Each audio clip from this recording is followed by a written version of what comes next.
All right, here's our first lesson 1.1. Like I said in class today, geometry is very vocabulary heavy, so we are going to have a lot of definitions in your lesson today. Remember, you need to know these, like actually have them memorized and know how to use them going forward from this point. That's one of the expectations. All right, so we're going to start with some undefined terms. And really an undefined term is just anything that's our most basic term. It's used to create other figures or things in geometry.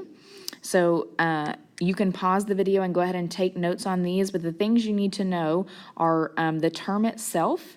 You probably need to have an example drawn of what that looks like and all of the ways to name that. So we would have that for point. A line, the definitions, if you read them, are kind of odd, and that's kind of why they call them undefined terms, is it's very difficult to give them a definition. Notice the difference between a line and you'll see a ray later on. A line extends in both directions infinitely. And notice there are 5 different ways to name a line. So pay attention to what the differences are between all of those ways. Also notice that on a line, they've got this little symbol above. A lot of times mathematicians use symbols above or maybe even in front of something to denote what type of figure you're talking about in geometry. So you want to have point, line, and plane. And if it were me, I really probably would just copy these exact same examples for my own notes. All right, so now that you've gotten those written down, we also need to make a distinction between some more definite things or terms that are easier to define. So a line segment, that is different than a line, and we will use it differently, is got our endpoints here, just like it says. Remember, the naming looks a little bit different. An array, also different. So make sure you've got all 5 of those definitions written down for yourself. All right, so on this page, we're given 3 more definitions that you're going to need to copy down, and that is coplanar. So read this and get yourself a definition for what coplanar means. Try to make sense of it. And then we need parallel lines and collinear. And I am going to ask you, make a little star in your notes and put a question mark for the word skew. I want you to ask me about this in class tomorrow, and I'll try to explain what that one means. All right, so we're going to switch gears. So now that we've talked about some basic vocabulary, we're going to start talking about things that are rules or just general trends that we notice in geometry. So a postulate is something that we think about almost as like common sense. It's a statement that's accepted as true without proof.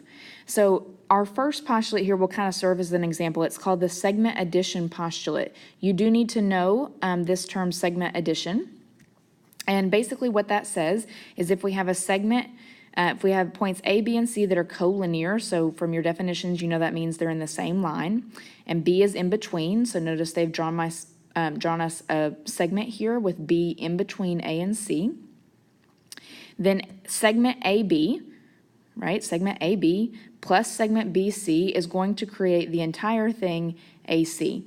And you may read that and say, well, that is very, very common sense. Well, that's why it's called a postulate, but we do have to have something defined just to use it later on. That's not going to make a ton of sense to you until you kind of see the applications of that next week. But you do need to have that written down, segment addition postulate. And the most important thing I would probably write down is just this statement, AB plus BC equals AC, with that little picture drawn. So there are 2 really important skills that you've actually already learned in Algebra 1, and you actually probably learned them before that, and that is the distance formula and the midpoint formula. So I want to review those. So the distance formula they've given to you right here is the square root of x2 minus x1 squared, right, all this mumbo jumbo. So remember that x2 means you're pulling the x value from the second coordinate. Y2 would mean you're pulling the y value from the second coordinate. The 1s indicate you're pulling from the first coordinate. It doesn't matter which one you name as the first coordinate or the second coordinate, but what I want you to see here is this picture to the right. So I don't know if you've ever been told this before, but you may notice that this is a triangle here and a right triangle at that. And hopefully right triangles make you think of a little theorem that's kind of important and kind of big, and it's a squared plus b squared equals c squared. You remember that's Pythagorean theorem. And that will help you find this distance on the edge. So what I want you to know, if it was me, I do not want you to write down this distance formula.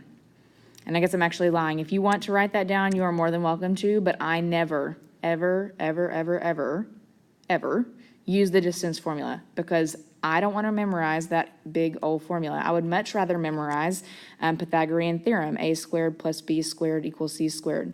So if I were taking notes, I would just write distance formula equals Pythagorean theorem. And then you may need to write down that formula if you need to remember for yourself, Pythagorean theorem. And I want to show you how that, to me, the Pythagorean theorem is a much shorter version of the distance formula. So let's look at an example that has already been done for us, and then I'm going to show you kind of the shortcut here. So example A, right here, they've already worked out for us. Notice all the steps they did. So the first thing that they did was they named A, B, and C, D, and then they have plugged in these values and kind of worked through all of that. Which to me, this is messy. That's a lot to do. I mean, it's not a lot, but there's a shorter way. So what I would rather do is pull from A and B, and I ask myself, all right, the X values, how far apart are they? How far apart is -4 and +1? All right, that's 5, so 5 squared plus. How far apart then are the Y values from A and B? So how far apart are 4 and 2? That's 2.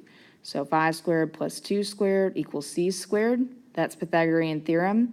And then if we just solve that out, and we're going to get the same value, which is the square root of 29.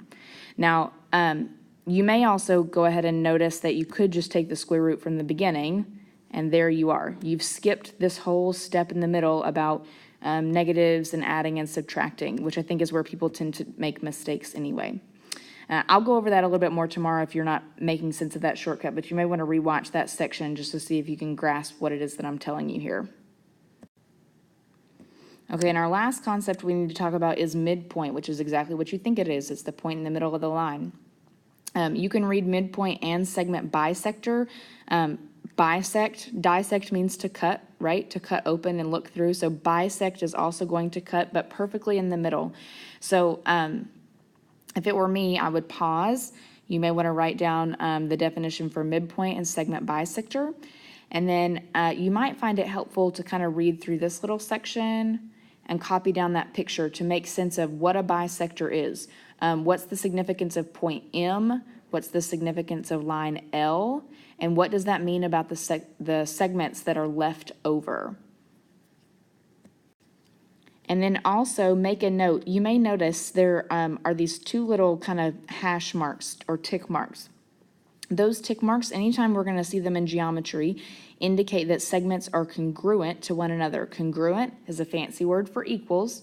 So that just means that P to M, this section right here with this first tick mark, is the same size or congruent as M to Q, this other section. And the way that we would write that is that line segment PM is congruent. Congruent is the fancy word for equal, so it looks like an equal, but it's got this little tilde above it. Is congruent to MQ. All right, PM is congruent to MQ. That's how that reads. All right, I know that's a lot of notation to kind of get down and make sense of, but you're going to be fine, I promise.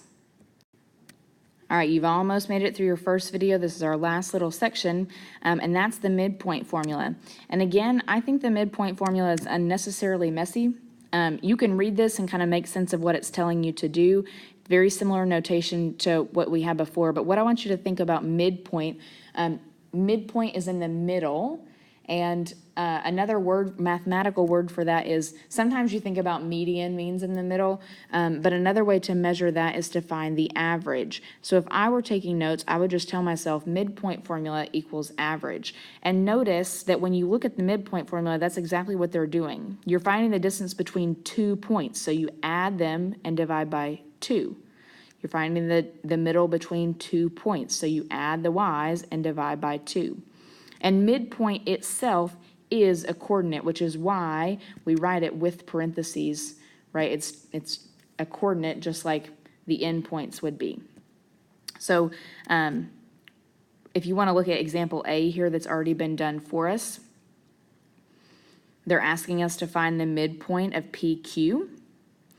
So they've given us P and Q, and notice they took the two x values, -4 and 2, added them and divided by 2, and then they're going to do the same thing for the y values. Take the two y values, add them and divide by 2.